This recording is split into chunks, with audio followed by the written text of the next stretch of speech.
讲到欠水，减到可旱，这个苗栗永和山水库目前的脱水率，也是个欠水率，已经呢卡不一成，纯保至9.4，这是创下有史以来历史的新低点。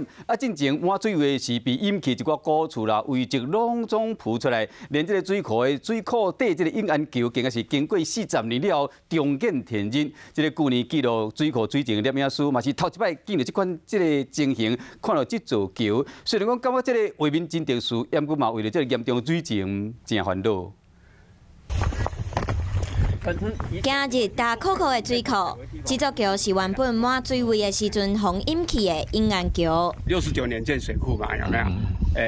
应该是已经40年了，而且是第一次。永和山水库目前跳水率敢若剩无10%，落破一成，创下历史新低。当年记录水库水情的摄影师嘛是头一摆看到永安桥，看到桥顶的土拢闭开，互伊实在是真烦恼。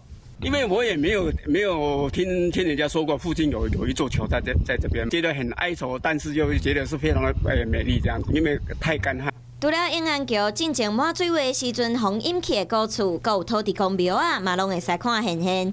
当地民众无听过水库有厝，拢真好闲来遮看。难得可以看到这些浮现出来嘛。因为我从来都不知道下面有房子。全台水情正暗，通远石门水库脱水率降到42%，新竹宝山水库敢若剩20%，苗栗明德水库嘛要落破10%，台中德基水库大概剩7%，台南詹文水库维持伫15%。若是阁无落雨，中央科学应变中心可能启动分区供水来对抗科学。